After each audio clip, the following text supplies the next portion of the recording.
Another Savior, holy, holy, holy, holy, another Savior, holy, holy, holy, holy, Well, this is Mobien. This is dedicated to the gallant heroes of the Nigerian Biafra War and IPO families all over the world. I remember the Nigerian Biafran War, in the thickness of the Biafra genocide. Hey, one man revived the vanishing hope to life. Let the great Biafran army to fight, and they were singing out, holy, holy, holy, holy, all the men will do is another Savior. They were singing out, holy, holy, holy, holy, all the men will do is another Savior. Holy, holy, holy, holy, all the men will do is another Savior. Many years after the genocide, whoa, yet another great leader has risen up now. Oh, and he's leading the Biafrans to victory. Inyomadika yabika kwa namno.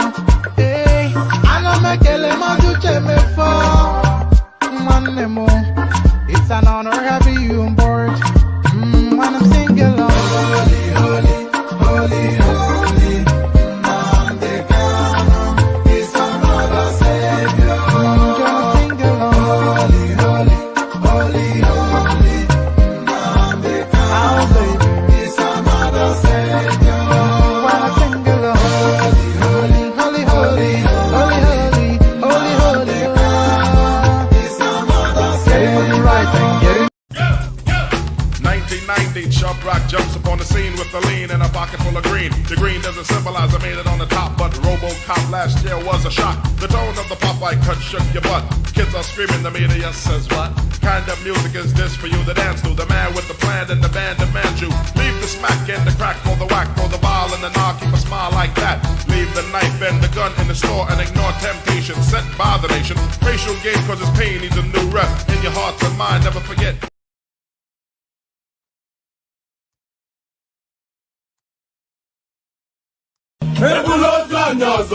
Okay now. To pese bifi mai pe. Asi pada wata do weni forget me. Okay. Papa yelo bifi. Wanne kiriganya. Mama mo sina nwa meto go kwa. Aga na nwa mu jelomba. Owe butike. Aga nilu ne butilo wanne mo. Ata me wanke ya di kwa ya jomba.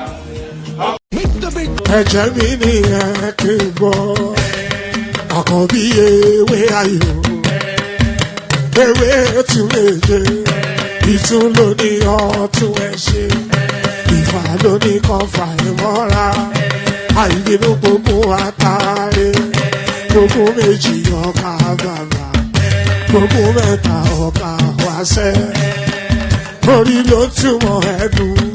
Gbogbo ọ̀nà ní túmọ̀ ẹsẹ̀. Akọni ìmọ̀ tú ìmọ̀ ọjọ́.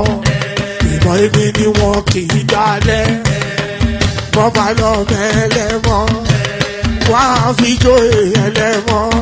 Akọni wọ́n bá lọ gbé fèrè. Wá fi jóye ẹlòkò. Bọ́wọ́ wọn bá tẹ̀ mí. Wá fi jóye aláre. Àwọn mẹ́tẹ̀ẹ̀ta parapọ̀.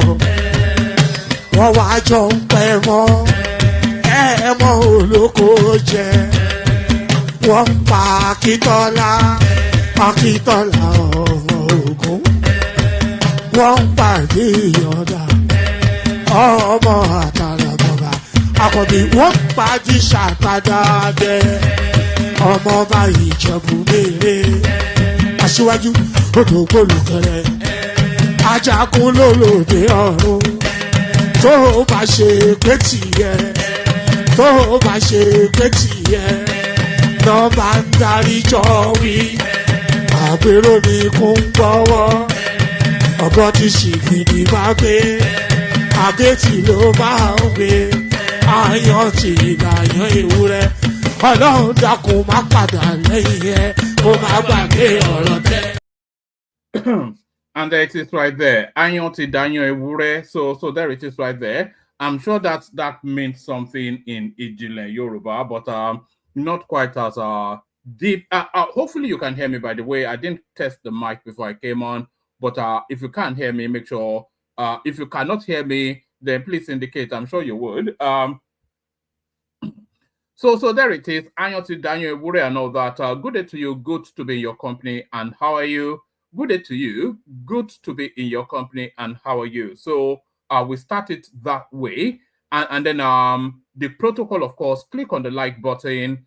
Click on the subscription button if you're not already subscribed. If you want to come and join me on the screen, click on the hyperlink that says StreamYard. If you want to super chat to us to stream, click on the $ at the bottom of the chat section. So do all those. It's going to be a snapshot session, I suspect. It's going to be a snapshot session. But really, the session, there's a lot of stuff in the news, but then the session already has its own topic. So we're going to mix and mash between the topic of the session and what's in the news. So we go with that, and then we see where it lands us. So yes, like, share, subscribe, click on the hyperlink that says StreamYard, all those nice things. So let me just get into it, shall I? Let me just get into it. Actually, let me start it with the video clips. Let us start it with the video clips. So the theme of today's session is to really examine if this whole Biafra narrative has now come to its natural crescendo. So that's the theme, and that's the question. As the whole Biafra, whatever is, I don't want to call it a farce, because I don't want to denigrate what is fervently held by people that may be misguided, but certainly a lot of people consider it farcical. But whatever and however your considerations are, as the whole Biafra narrative come to its natural crescendo.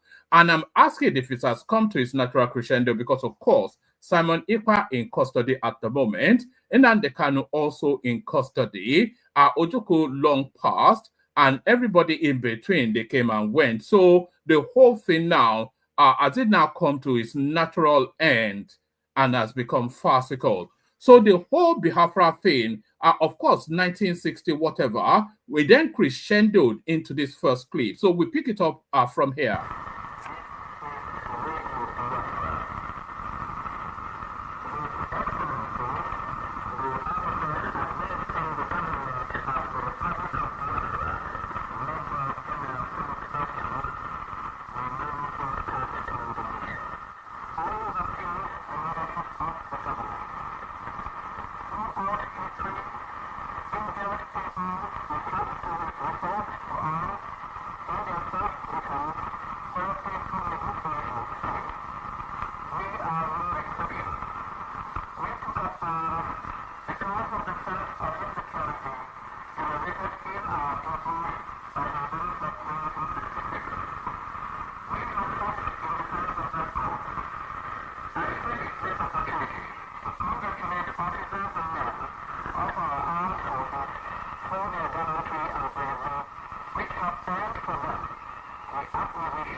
Stood. So it's not an innovation to the Nnamdi Kanu or indeed the Simon Ekpa space. Radio Biafra has long stood, and that was Colonel Effiong right there announcing the surrender of the war of the Biafran army on Radio Biafra. So it is quite pertinent and to note, because he was making that announcement essentially to his core audience. So the war ended there. And the idea of Biafra ended with that war. It should have, and it did end with that war. But don't take my word for it. Watch this. Violence. Chief Emeka Ojukwu led the Biafrans against the government in the last war. He says it would be a mistake for anyone to provoke another. So a lot of people will say, but you were leading the first one. Yes, I led the first one. And I will say to everyone, I led proudly the first one. I don't think a second one is necessary. We should have learned from that first one. Otherwise, the dead would have been to no avail. It would all have been in vain. So there it is, right there. So that was Ojukwu right there, telling us then that the idea of Biafra ended with that war. So that was Ojukwu telling us that the idea of Biafra ended with that war, and that should have been the end of it.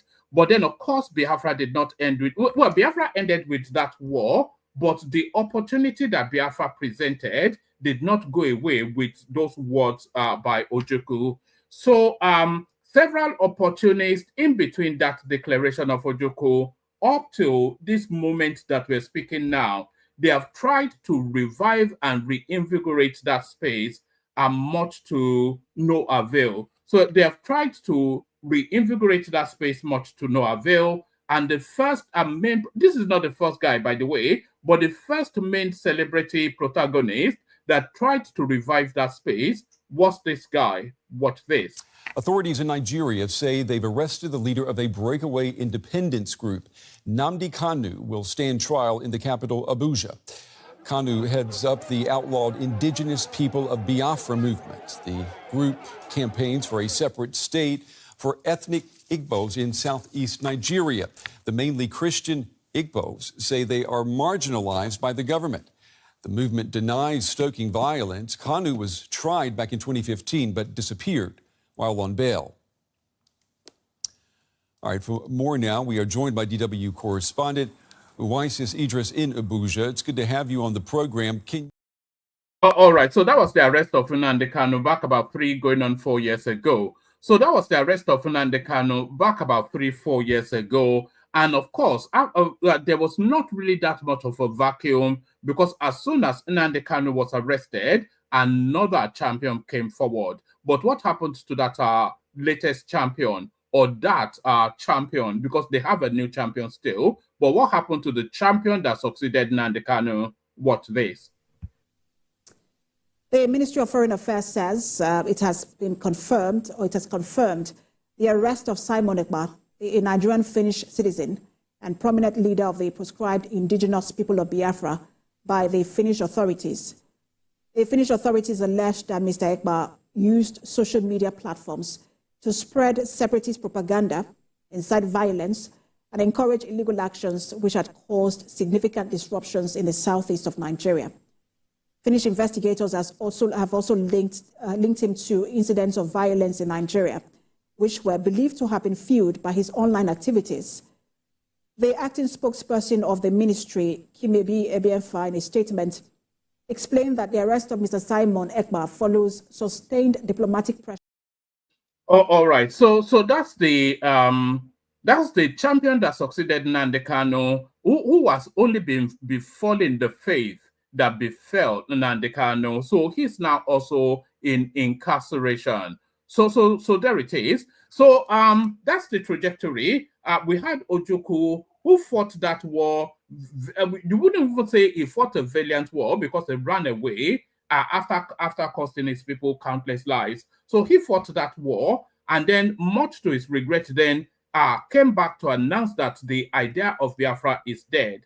So Nnamdi Kanu tried to pick up the baton. The fate that befell him.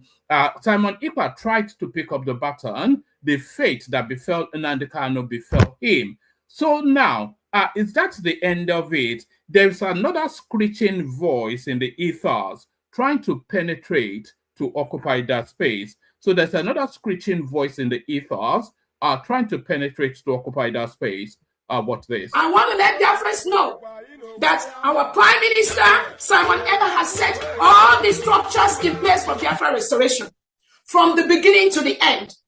So taking him or removing him to go and ask him questions to delay or to disrupt our Finland Convention for the next 1 or 2 weeks is not going to have any effect. Rather, It is going to make all Biafrans more determined in the restoration of the independent state of Biafra. We are a full-fledged country. We have met all the criteria for a full-fledged country. We conducted our referendum where over 50 million Biafrans have voted for the independent state of Biafra. We've conducted different topics, we did a Twitter poll where 98% of Biafrans want to exit Nigeria because Nigeria is a killing ground. No sensible person in the world, no sane leader, no individual that has his or her. So there it is. So that's the latest installment now in the Biafran narrative. So from the might that was Ojukwu, whatever you think of him, it was a colossal man. And then it started to peter down. You wouldn't say Nnamdi Kanu was a person of any real substance. He was an estate agent in London. And then he decided on a career change. And then he became a militant. And then Simon Ekpa, he was some sort of area boy in Finland. And then he decided on a career change. And then he became a militant. So now and it starts to peter down. So this is as low as it's getting now. Some screechy voice from the back of beyond. So some screechy voice from the back of beyond. So I will then to conclude then that the narrative of the Biafra, whatever it is, that it has now had its final nail in its coffin. The arrest of Simon Ekpa, was that a final nail in the Biafran coffin? So that's the question out there. Anybody that wants to take on that question, take it on. So that's the question right there, because there is absolutely categorically no point anybody trying to pick up that baton anymore. The 2nd of December, that you can pack that forever. So that's held in abeyance indefinitely. And the degeneration of it now has degenerated now to this woman, Ngozi Orabueze Aneme. So I think we have now seen pretty much the final death nail in the Biafran coffin. The final death nail in the Biafran coffin. So that ends, it huffed and puffed, but it did not blow the house down. Puffed and puffed, but did not blow the house down. Let's get to other matters Nigerian. So that's the Biafran. That's my take on it. If anybody has a different take, then please hop on. So that was my take on it. Anybody that has a different take, please hop on. GDP growth shows Tinubu's reforms are on track. $1 trillion economy possible by 2030. This is the presidency. 2030 will be what? 6 years away. So that will be at the tail end of its second term. So they're still insistent on that 1 trillion economy. Of course, the boon of GDP growth. GDP growth shows Tinubu's reforms are on track. 1 trillion economy possible by 2030. This is coming from the top. President Bola Tinubu has expressed delight. President Bola Tinubu has expressed delight with the latest gross domestic product report by the National Bureau of Statistics, which shows an improvement in Nigeria's economic outlook. A statement on Monday, signed by Tinubu's Special Advisor on Media and Public Communications, Sunday Dare, said the positive performance shows that the reforms embarked upon by the president are bearing good fruit. Correspondents report that the NBC, in its latest report released on Monday, disclosed that Nigeria's gross domestic product GDP grew by 3.46%. The growth showed an increase in economic performance from Q2 GDP of 3.19 and higher growth from 2023 Q3 GDP of 2.4. So there it is right there. The counterweight argument will be this hasn't impacted on the people on the street. So this is ultimately the metric of measure, isn't it, in Nigeria? So they can come and tell us all this newfangled, try and confuse us with mathematics and science, but the only real metric to test a Nigerian economy is the price of Gari at the market. So until it reflects at that space, then these are just highfalutin nonsense. These are just babima babe. These are just abracadabra words. But of course, the impact on the daily living of Nigerians is all embedded in all of these rather boring narratives. So let me take it from the top again, actually. President Bola Tinubu has expressed delight with the latest gross domestic product report by the National Bureau of Statistics, which shows an improvement in Nigeria's economic outlook. A statement on Monday, signed by Tinubu's Special Advisor on Media and Public Communications, Sunday Dare, said the positive performance shows that the reforms embarked upon by the president are bearing good fruit. Correspondents report that the NBC, in its latest report released on Monday, disclosed that Nigeria's gross domestic product GDP grew by 3.46%. The growth showed an increase in economic performance from Q2 GDP of 3.19 and higher growth from 2023 Q3 GDP of 2.54. So it's almost what's the percentage there? That's a near 60% improvement from Buhari's performance parallel the same timeline 2023. So Tinubu has taken it to 3.24, 3.46, and Buhari had it at 2.54. So that's if he follows that trajectory, then the possibility of that 1 trillion economy is not that far-fetched. Reacting, Dare conveyed President Tinubu's assurance to Nigerians of better economic output as the economy continues to expand following the newly released third quarter gross domestic product report by the National Bureau of Statistics. He added that I want to see the sector that is that's pushing this growth. That's really what I want to see. He added that the growth in the GDP shows that President Tinubu's quest for a more robust boost in the economy and by extension a better standard of living for all Nigerians is on course. The media aide noted that President Tinubu remains committed to actualizing a $1 trillion economy for Nigeria by 2030. The 3.46% growth indicates Nigeria is recovering from the reforms on intended effects. President Tinubu said his administration has not and will never forget this promise of a trillion naira economy by 2030. He assured that once the economy is rebased by early 2025 to capture its dynamism and record significant changes that have occurred in different sectors, the country will be on its way to shared prosperity. So it is quite pertinent to note that, a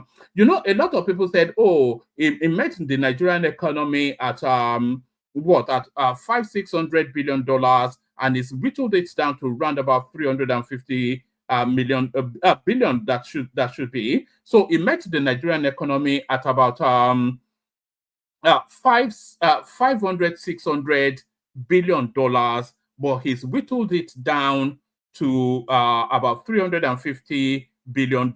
So that's the criticism. And the response to that criticism is embedded in this one right here. He assured that once the economy is rebased, so there's a lot going on within the economy at the moment that's not being quantified. So the $350 billion figure that is bandied around by especially people wanting to highlight that the government might not be performing, the $350 billion is just it's a plucked figure, not based on the actualities of the effects of the changes. So they're not audited figures that has been processed to be arrived at. They're just rudimentary figures being plucked by the opposition space. And what they're saying to us now is that by the early part of next year, they will do a culmination of the effects of all of the reforms to then rebase the economy, to then give us the actual value of the Nigerian economy. And the actual value will be a lot higher than, it'll go back to being the biggest economy in Africa and by a distance as well, but not quite the 1 trillion that is that is aspiring to. He assured that once the economy is rebased by early 2025 to capture its dynamism. So that is it. So the dynamism is not captured. You know, a lot of things changing at the moment. The tax drag net, that's not been captured. The fuel subsidy reinfusion into the economy, that's not been captured. The reinfusion of subsidy from the foreign exchange back into the economy, that's not been captured. All of this raft of reforms, the super highway, because that an infrastructure is an asset that is quantified in monetary terms. So all the infrastructural whirlwind that we're seeing, that's not being captured. So once they do all of the, and that's the dynamism that they're describing. So once they've done the recapturing of all of these new elements that infuses into the functioning of that economy, you will find that the Nigerian economy is really round about $600 to $700 billion. That's really my guesstimation. He assured that once the economy is rebased by early 2025 to capture its dynamism and record significant changes that have occurred in different sectors, the country will be on its way to shared prosperity. The latest GDP growth in the third quarter is driven by key factors such as so this is what we the one thing we want to look out for is that it's not resource driven or oil driven. That's really, because that's sustainability. That is to say that this is earned money, not money from the ground. The latest GDP growth in the third quarter is driven by key sectors such as agriculture, transportation, education, health, real estate, finance, insurance, ICT, trade, and manufacturing. So those are the bedrock, the backbone of a stable economy. It's extracting oil from the ground is not the backbone of anything, but having a function within the economy that propels growth. That's the backbone. Those are the foundation bricks of a sustainable nation. The latest GDP growth in the third quarter is driven by key sectors such as agriculture, transportation, education, health, real estate, finance and insurance, ICT, trade, and manufacturing. This performance once again shows that the reforms embarked upon by the Tinubu administration to reposition the economy and ensure better fiscal management are beginning to yield fruit. The statement reads, Dare also explained further that Tinubu's proposed tax reforms are intended to benefit the entire nation by ensuring more equitable distribution of the country's wealth. The proposed, so we won't go into tax reforms, but there it is. Or maybe we should just go into it. It's only 3 more paragraphs. The proposed tax reforms also indicates the administration's resolve to reduce the tax burden on small businesses and spread prosperity to the poor. The new tax regime seeks to promote equity by reducing what is known as the headquarters effect, a situation where states where companies' headquarters are based get more benefit because their taxes for the whole nation are remitted in favor of spatial and demographic equity. So there it is. Is that spatial? What intended to write? President Tinubu said, I'm excited by the latest report from the National Bureau of Statistics that our economy grew in the third quarter more than the last quarter and even beyond projected estimates. While I welcome this development, the latest figures also show that the much work that needs to be done. We won't rest until Nigerians feel the positive impact in their pockets and experience a better living standard. My administration remains committed to the welfare of our people. The top contributing sectors to the GDP, I think we've already gone through. Oh, it gives us our figures. It gives us our percentages. The top contributing sectors to GDP in Q3 2024 are agriculture 28.65, ICT 16.35, trade 14.78, manufacturing 8.21, crude oil 5.57, finance and insurance. So you'd expect that finance and insurance will be the greatest contributor. Actually, how quite contributor the agriculture is propelling the economy, and there is food scarcity. There's an oxymoron there. There's a contradiction in terms there, or in impact. Finance and insurance 5.51%, and real estate 5.43%. The statement concludes. So those are some raw data that should give room for hope and optimism. So that's some raw data that should facilitate. So that's a be patient with me sort of data. But for every yin, there's a yang. Don't wait for a revolution. Change IMF, World Bank policies that are not working. Buhari's former aide tells Tinubu. So these are just vacuous noises that we hear from the ethos. And this guy is quite a traitor, actually. You'd have expected, because it's an establishment figure, so I'm not quite sure why he would come out like this. A former chief of staff to ex-president Muhammadu Buhari, Professor Ibrahim Gambari, has urged the federal government under the leadership of President Bola Tinubu to adjust policies that are not working in the interest of the people. According to Gambari, some other countries did not go through as much hardship as Nigerians are experiencing at the moment before riot broke out against the government. There's so many people wanting anarchy to break out in that country for reasons, of course, of politics and tribal, bigotry. He warned that the federal government of Nigeria must not wait until there is a revolution in the land before adjusting policies of the World Bank and the International Monetary Fund that are not favorable to the people. So Tinubu is not working the template of World Bank or IMF, but they tried to hang that on it. They've tried to hang so many abracadabras on this administration anyway. The diplomat argued that the institutions are partners of the country and not ultimately and should not ultimately determine how things should run.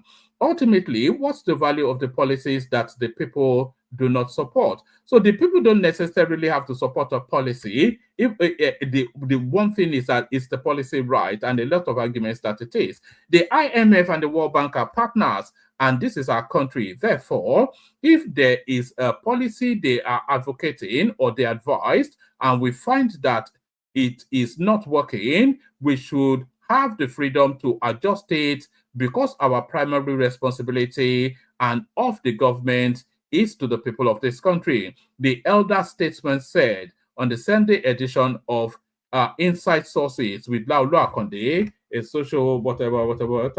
Gambari said the Nigerian government is lucky because citizens of the country do not make much demands. He added that it is the responsibility of every government to take the destiny of the people in its hands. We have been very lucky because Nigerians don't demand very much. That's why they go about their business. That is why it has never been a pressure. There are countries like Sudan where the price of bread rose by 20% and there were riots and the governor was overthrown. But in Nigeria, the people are just, but there may be a breaking point. We don't want to wait till a revolution takes over before we take action. So that's our Gambari playing for the, and it's not even a full man, by the way. It's not a, he's a prince of the Ilorin Caliphate, which makes him then somewhat Diet Coke northerner. It's not even a full-blown northerner. Complete privatization of Port Harcourt Warri Refinery on the way. So this is a big news that is somewhat hidden in the back pages. So it's long been the recommendation that the government should get rid of those refineries because they've never really served either if neither been of use or nor function. Those refineries, the Port Harcourt, Kaduna, all the government-run refineries have never been of purpose. So it looks as though they hand the white flag of surrender finally on that space. Complete privatization of Port Harcourt Warri Refinery on the way, the presidency. The presidency has signaled that plans for the complete privatization of the state-owned refineries, including the Port Harcourt, Warri, and Kaduna refineries, are underway. Sunday Dare, the special advisor to the president on media and public communications, disclosed this in a bulletin released on Sunday via his official Twitter handle. The circular highlighted key milestones achieved by the administration in the oil and gas sector. According to Dare, the full privatization of these refineries is in the works, though he did not specify a timeline for its execution. The 4 national refineries, which have remained non-functional for over 4 decades, despite trillions of naira invested in them, have left Nigeria reliant on imported petrol. This dependency has exerted significant pressure on the nation's foreign exchange reserves. Dare, however, said full privatization of Port Harcourt, Warri, and Kaduna refining in the works, with full local refining gradually being met, days of fuel queues to end. So there it is. Hopefully, if it's privatized, hopefully it's privatized to Nigerians, and I suspect that it would be. I suspect that Otedola might pick up one of these ones, actually. Hopefully, they don't let Dangote get his beady hands on them as well. NNPC seeks private operators for refineries. In August 2024, correspondents reported that the Nigerian National Petroleum Company, NNPC, had announced plans to engage private companies for the operation and maintenance of its refineries in Kaduna and Warri. According to NNPC, the National Oil Company disclosed this in a circular issued via its official X account. So it looks as though now, rather than a gazette or a bulletin, people are now publishing official government positions on social media. What is just ridiculous. According to NNPC, these companies will play a pivotal role in ensuring the reliability and sustainability of the refineries to meet the country's petrol supply and energy security requirements. The Nigerian National Petroleum Company Limited is an integral oil and gas company engaged in petroleum/gas exploration, refining, etc., etc., etc. NNPC is seeking to engage reputable and credible operations and maintenance companies to operate and maintain 2 of its refineries, Warri Refinery and Kaduna Refinery, to ensure reliability and sustainability to meet, etc., etc. So I'm just doing etc., etc. because the other bit just tails off. The Kaduna and Warri refineries are 2 of the 4 refineries owned by the Nigerian National Petroleum Corporation Limited for decades. Nigeria's state-owned refineries are located in Port Harcourt, Kaduna, and Warri. So where's the 4th one? I only know of those 3. I didn't know there was a 4th. The lack of functional refineries has compelled the country to depend heavily on imported refined petroleum products, significantly impacting the national economy. NNPC's Group Chief Executive Officer, Milikari, had promised that the Port Harcourt refinery would commence operations last August. He also stated that the refineries in Kaduna and Warri are scheduled to begin operations in the second half of 2025. However, these deadlines for resuming refining operations have not been met, raising skepticism about the feasibility of the current timeline. So yes, there's a lot, because those things they've not worked for decades and decades. The pipes would, in fact, anything short of a total rebuild, those things will never work. It's been so moribund for so long. Everything would have corroded. The technology is obsolete, obsolete, or what's the term? Just sell it for scraps. It's just the only value left in those refineries is just scrap metal. Tinubu welcomes 3rd quarter GDP growth, says 1 trillion economy possible. I think we've just already been there. High Court judge absence stalls Nnamdi Kanu's 50 billion suit against Nigerian government. That guy, I think he'll be in his 70s in that DSS custody. Resurgent So this is coming from Bloomberg. So it's behind a paywall, so I may not be able to read it to you fully. So let me just give you the headline if I can grab it. Resurgent services sector propelled Nigeria's economic growth. So that's Bloomberg giving veracity, validity, even legitimacy to the MBS figures. APC addresses Obasa versus Sheyi Tinubu governorship tussle. So I keep saying it, but people keep laughing it off. Sheyi Tinubu, that's not the headline on the screen.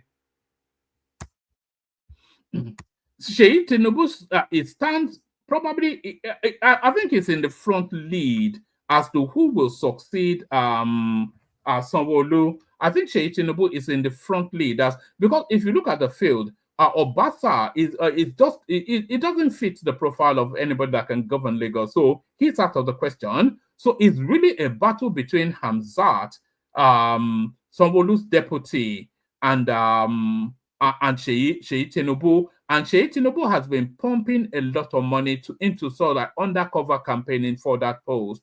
And as we get closer to the end of Sanwo-Olu's tenure, it will start to ratchet up. You see that it's becoming a recurring decimal now, that the mention of Sheyi Tinubu as a possible successor to Sanwo-Olu. And as it continues to mention, then the debate starts to take shape. And then the pros and cons will start to weigh. And then suddenly, when it throws a few more $1 billion at it, you'll suddenly find out he's going to be in the lead. I'm calling it now. The next governor of Lagos State is going to be Sheyi Tinubu. I've got a video clip to play you on that, so I won't give you the readout. This is the last readout, and then we'll go through the video clips we have. New presidential jet was purchased for Tinubu without National Assembly knowledge. This is Abaribe. It was even the National Assembly that recommended it anyway, but Abaribe, of course, a Biafran senator. The senator representing Abia South Senatorial District in the National Assembly, Yenaya Abaribe, has submitted that it was on Charles, by the way, Charles Ayagolu, the Rice TV. I watched the clip, but it was too long. So let me just give you the readout and then we move on. The senator representing Abia South Senatorial District in the National Assembly, Yenaya Abaribe, has submitted that the approval of the National Assembly was not sought before a new jet was purchased for President Bola Tinubu. According to Abaribe, the National Assembly never received nor approved the request for the purchase of a new jet for the president. So they're still on that jet. Correspondents report that the presidency had, in August, unveiled a new Airbus A330 purchased for President Bola Tinubu, not purchased for President Bola Tinubu, purchased for the Nigerian state. I don't think they gifted it to him as a personal gift. However, amidst the backlash from Nigerians that greeted the new purchase, presidential spokesperson Bayo Ononuga said the aircraft was not new as reported, but was simply refurbished. But speaking on Monday, against the background of allegations that the National Assembly is a rubber stamp for all Tinubu's actions, Abaribe denied the involvement of the lawmakers in the purchase of a new presidential jet. It was actually a subcommittee within the National Assembly that recommended that a new, because there were safety concerns. And I think one president, I think somewhere in the Middle East, his aircraft dropped and he died. And then the presidential jets that all the fleets, they kept on breaking down. And then it was a security subcommittee within the National Assembly that actually recommended that jet be bought. Maybe they were induced to recommend it, but the recommendation actually came out of the National Assembly. Speaking on Monday, against the background of allegations that the National Assembly is a rubber stamp of all Tinubu's actions, Abaribe denied the involvement of the lawmakers in the purchase of a new presidential jet. Speaking as a guest on Channels Television's Politics Today, Abaribe said, "I am in the National Assembly." Being in the National Assembly does not mean that he'll be privy to everything that goes on there. Because the way the National Assembly works is that there are committees for different sectors of of governance and society. So there are committees for oil and sector, there's committee for defense, finance, and whatnot. There's committees for everything. So if it's not within the loop of or the caucus that deliberates and reflects on this, then there's no reason why he should know. But I'm sure he did know. Speaking as a guest on Channels Television's Politics Today, Abaribe said, I am in the National Assembly, but I can tell you for a fact that nobody, quote me, nobody brought anything to the National Assembly to say, please approve this for purchase of a new plane, Abaribe said on the program. It was done without my knowledge. Nobody brought any. So without, I'm glad they qualified it that without his knowledge. So without his knowledge is separate and distinct than without the National Assembly's knowledge. So those are two different spaces. It was done without my knowledge. Nobody brought anything. I never saw any document, and I have always been in the National Assembly. Ask anyone, none. It said the lawmakers have been denied their responsibility of serving as a check on the executive and meet the public perception that the current 10th National Assembly cannot go against the president and the executive arm. Abaribe added that the lawmakers are not a rubber stamp assembly, but feel the need to cooperate with the executive in the overall interest of the country. So yes, that's the thing that's always confused me somewhat within. They say, oh, it's a rubber stamp, it's a rubber stamp. The National Assembly is not there to conflict with the presidency. That's not how they should function, and that doesn't show that they are functioning. If they're consistently conflicting with the presidency, it's not how they should function, and it's not how they should function. How they should function is to first act as the check post for the best interest of their constituencies, which is you and I, but then to work in synergy with the executive for the betterment of the country, not in conflict with the executive, but in synergy with the executive. So that is really how the National Assembly should work. And that seems to be how they are working. So that's the readout. Let me rattle you through some of the clips that we do have. Let's kick it off with Soyinka slaughtering Obasanjo. I think that is his favorite spot. Watch this. Obasanjo is entitled to his opinion. Obasanjo, on the other hand, was once described by an economist and one who has served this nation, many governments, the economic capacity, who described Obasanjo as an economic illiterate. I will quote this name so you don't think I'm making it up. Ojetunde, the late Ojetunde Aboyade, told him to his face in the presence of people, said, what are you talking about? You are an economic illiterate. They nearly went into blows that day. I can't remember whether it was Professor Mabubuje who separated them. But believe me, there was a very serious threat. No, it wasn't he, but I know who else was there. But anyway, there are witnesses. So, an economic illiterate calls somebody else a political illiterate, no problem at all. Anybody like Obasanjo who was capable of saying that he never plotted to have an unconstitutional third term in office, even as a writer, I need a new word to describe. Why does an Agbalagba tell a lie, an Ikoko lie? So I'm just saying, one of the reasons why I'm never bothered when somebody like Obasanjo passes an opinion on me. So there it is right there. The intellectuals, people like Obasanjo, they may be heroes to the man on the street, everyday person. So the intellectuals, they don't never have rated Obasanjo. They just see him as a dunce, similarly to how they see people like Peter Obi, Buhari, etc., etc. Maybe not Tinubu. I think they somewhat grudgingly acknowledge his intellect. Of course, he graduated with the first class and all that. But the intellectuals in Nigeria, they don't really rate people like Obasanjo. They just see him as a dunce. That's just not my words, the words of Wole Soyinka. And this may well be one of the reasons why they do see him as a dunce. Watch this.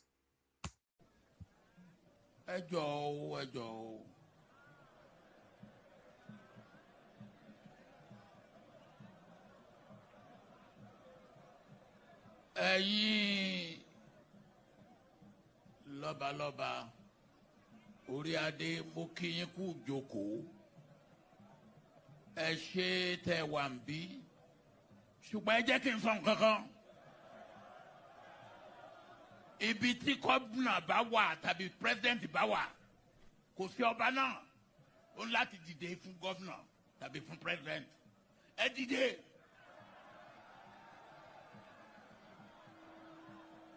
ẹ jókòó.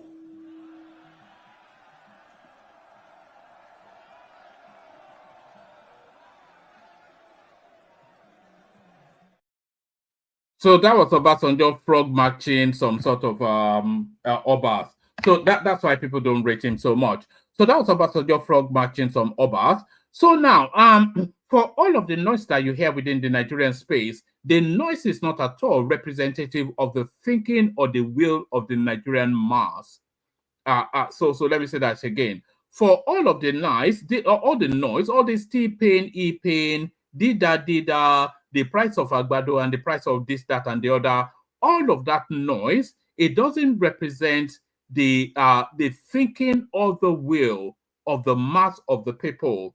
You know, there's something they call a vocal minority, and there is something they call a silent majority. So what we hear from often instances are the vocal minorities, the screechers and the squealers, which of course encaptured and enraptured within that obedient sort of element. So they just screech and it's just unzobu, everything is unzobu. So that's not representative of anything, no matter how loud and how much that noise ricochets. It is not representative of the mass thinking or the mass will of the Nigerian people. So that's the vocal minority, but then there's a silent majority.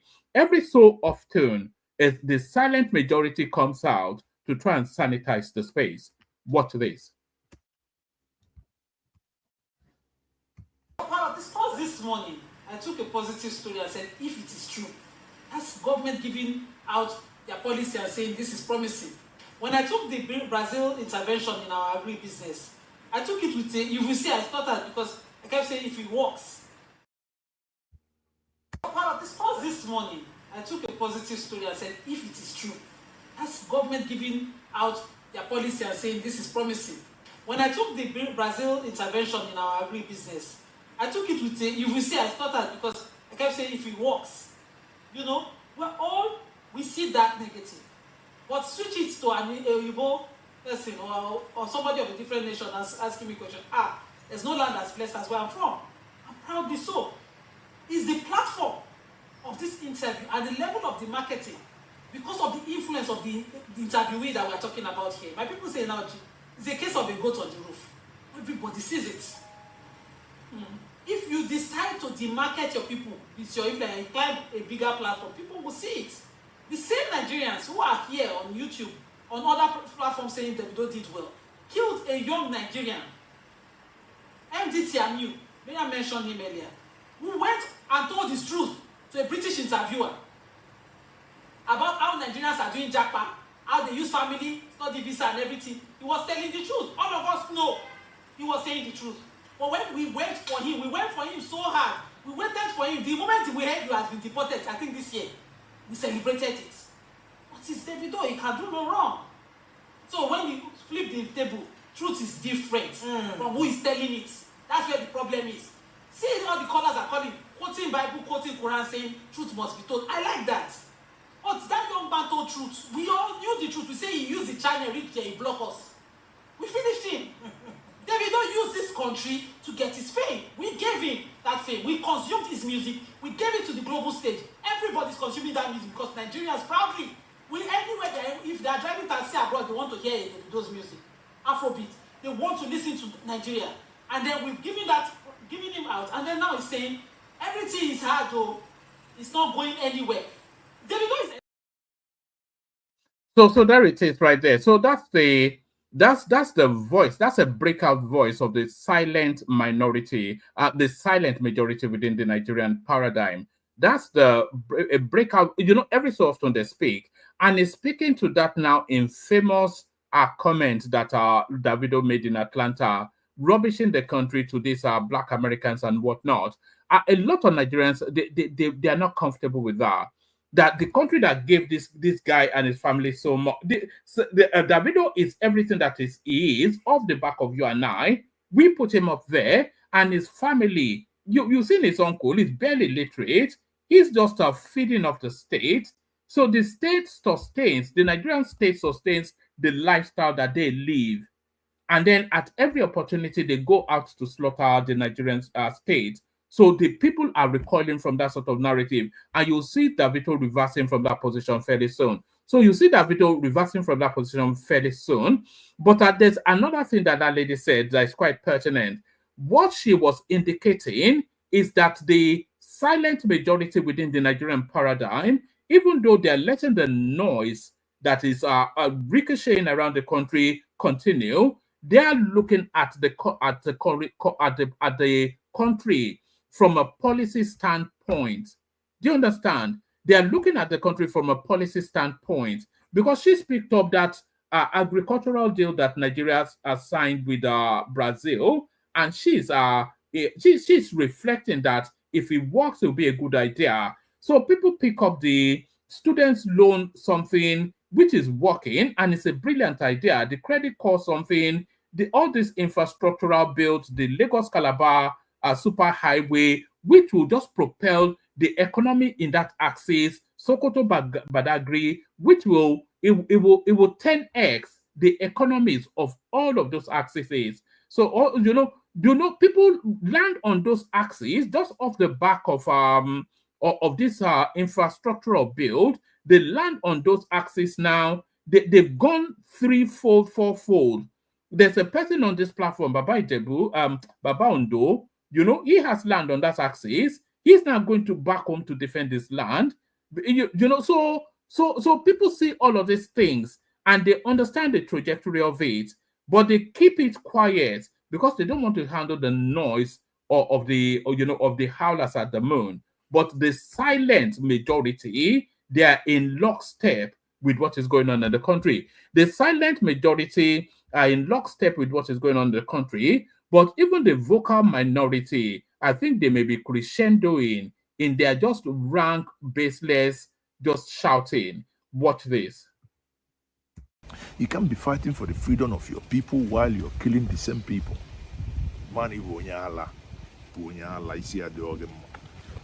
Calm down. You not go there. We can fix our need. Spain, Barcelona, look at how they're on their own. Germany, Bayern, on their own. They've created a state within a state. Even if anything, if you want the Southeast, you can develop it on your own. Do the routes. Do these things, look at the data, static sense within the week. Return some data that were so insulting. With us a number of telephone usage. Na Southeast, on any 20 million. Now, data has no emotion. It doesn't matter about what you think, but this is raw data. You are the one now arguing, do you know how many million people of Ndibo that live in Lagos, that live in here? Or they are losing more will happen or they are looking more here, you were Bebenda, I know, my Lagos Mobodo Ibo me. Fix them here now, kind channel Lebanon, Molly hide you wire. Does he ever? When you put it on Nezuzi, if go moto, you can't even drive the car you bought with your money. How can you say, hey, they don't treat us good in Lagos? Yet in Lagos, if you buy a Phantom, if you buy a GLK, if you buy a G-Wagon, you drive it in Lagos. You drive it in Port Harcourt. You drive it in Abuja. But you can't drive it in the Southeast, the Benage, and you think you're wise and you're not getting angry? Sorry, honestly, I'm really, really angry. At some point, this thing has to be said.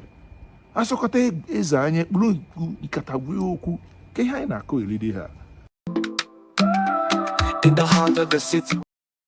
All right. So I don't understand the goal, but I understand the sentiment being expressed there. So data does not lie. It's really that's just facts are facts.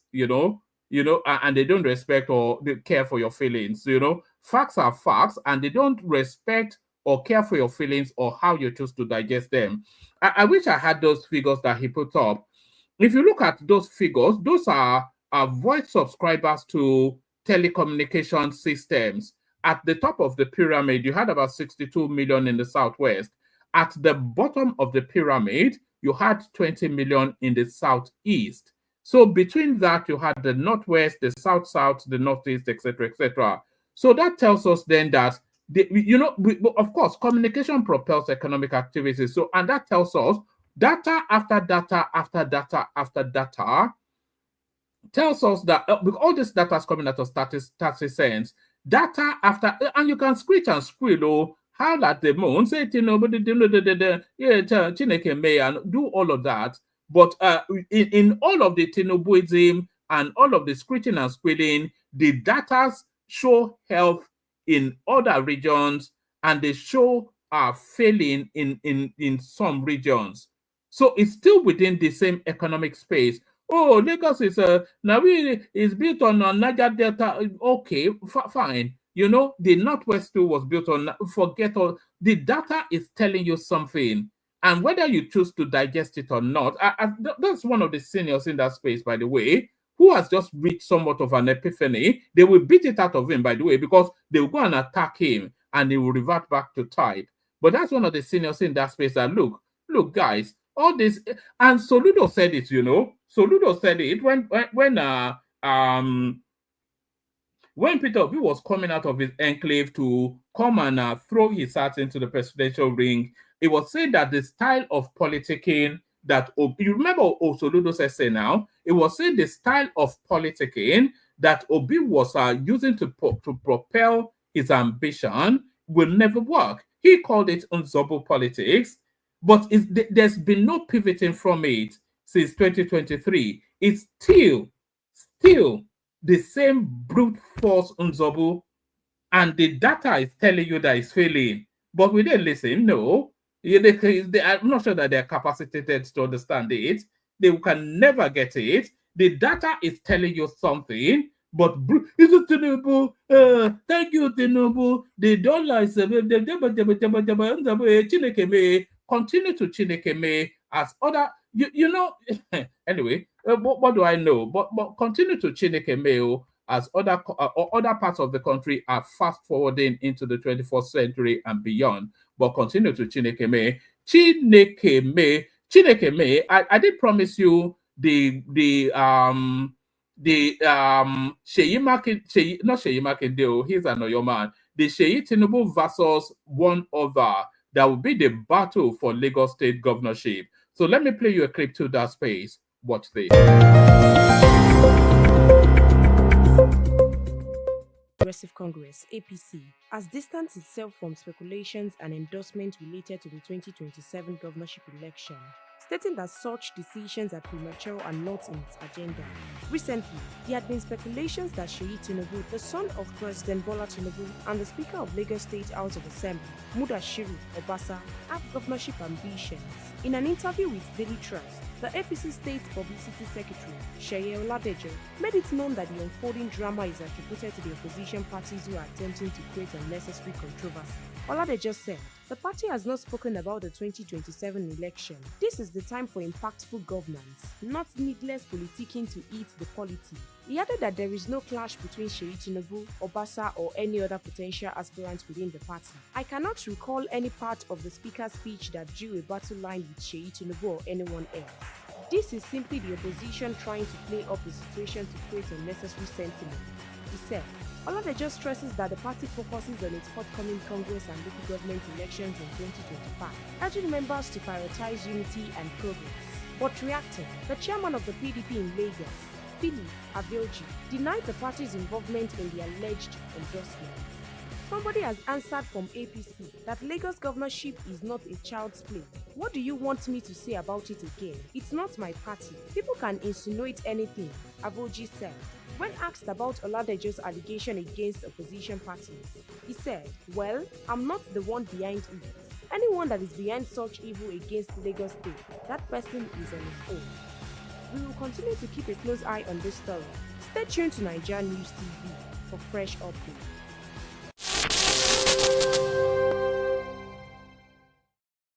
So there it is right there. It's shaping up to be that the two main protagonists for the Lagos State State will be Seyi Tinubu and Obasa. Because we're not hearing anything from Hamzat, so it is shaping up to be a Seyi Tinubu versus Hamzat battle. A Seyi Tinubu versus Hamzat battle. Let me play you a couple more clips. Betty Akeredolu, she has been in the news recently, but then it's not just now that she has been wayward, as here she is being wayward amongst her own stock. What today? Some patience. I came to ask the party chairman, are we holding this election or not? And I said, what we witnessed in the past 2 days were kangaroo elections, state assembly. And I thought, okay, the governor can do anything with the state assembly. But national, this is a very important legislative house. You don't joke with it.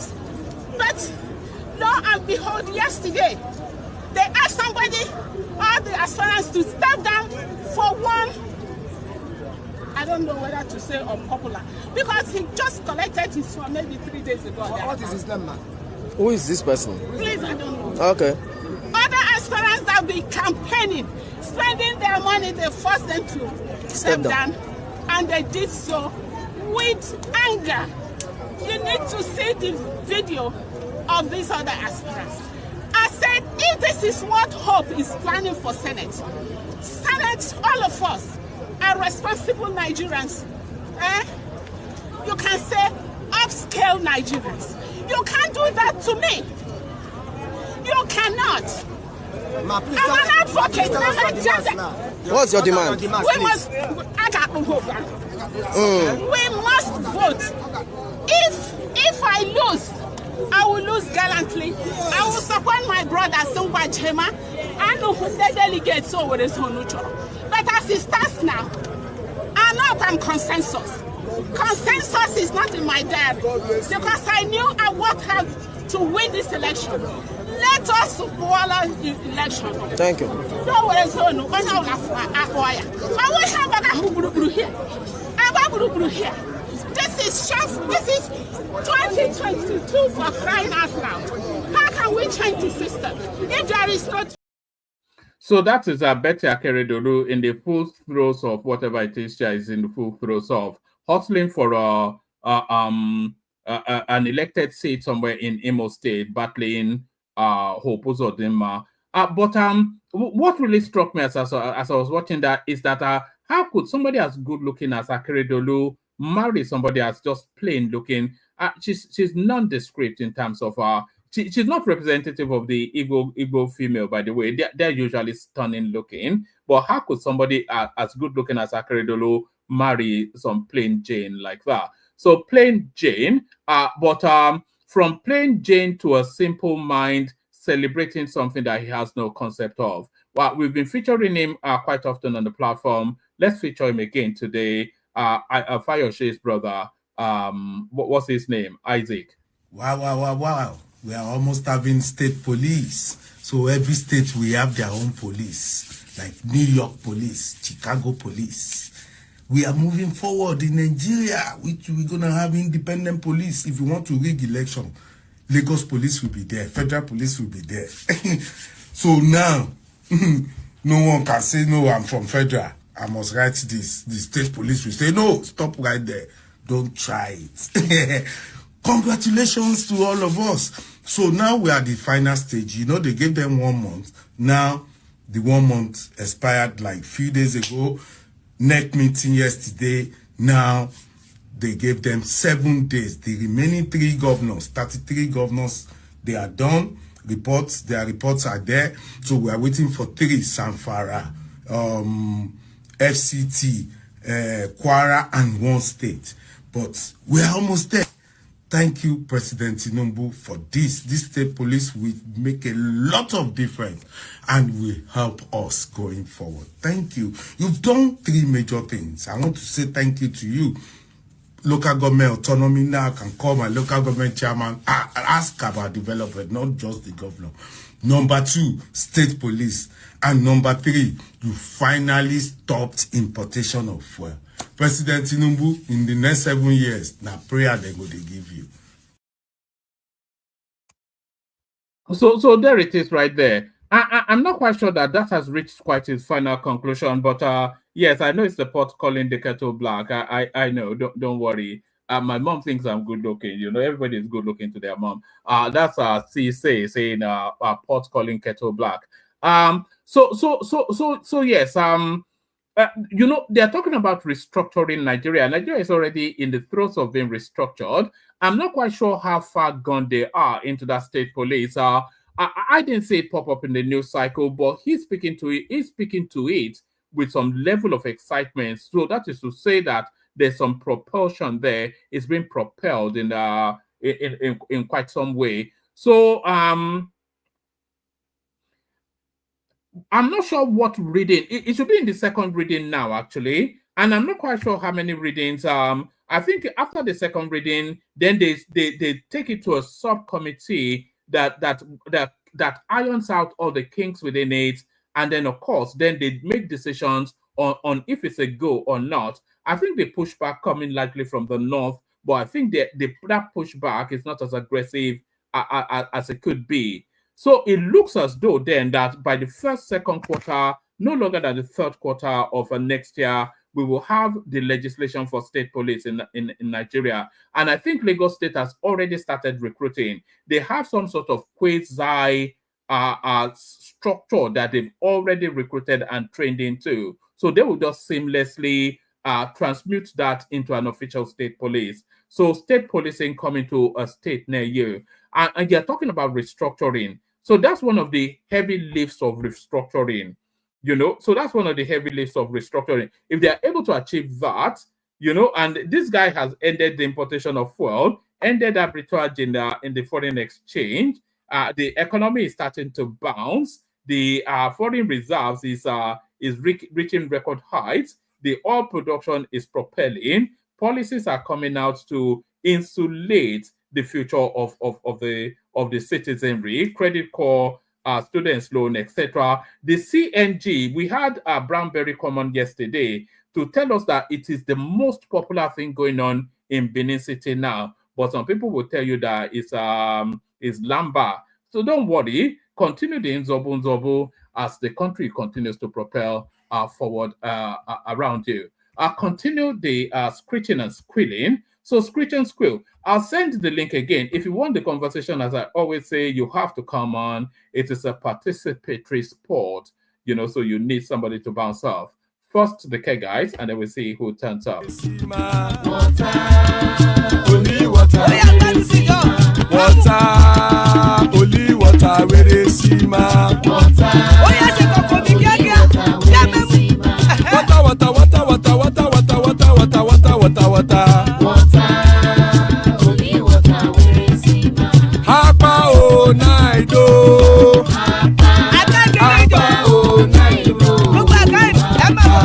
Hapa you don't come oh.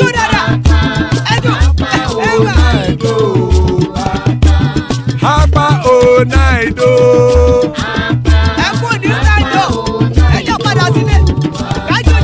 Oro keke elemu ye o. Ide shodi ya keke elemu re o. Hobby master keke elemu re o. Chief Latif keke elemu re o. Eruku lele elemu de. Eruku lele egbe elemu dodo jare o. Eruku lele Ghana ti de egbe body o.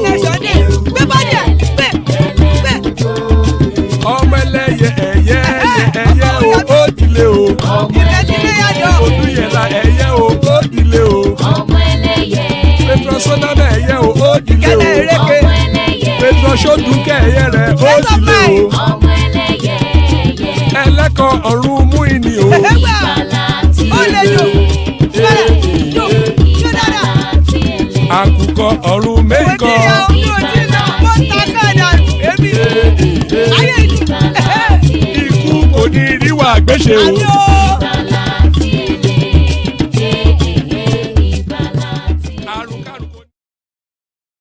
And it is right there. May death have nothing to do with us. We've got Ekene joining us, so let's see if he's dead or alive. Ekene, are you there? Oh, all right. I think we may well have lost Ekene to sleep. So let me back and target here. So I'll wrap it up. Thank you, everyone. See you tomorrow.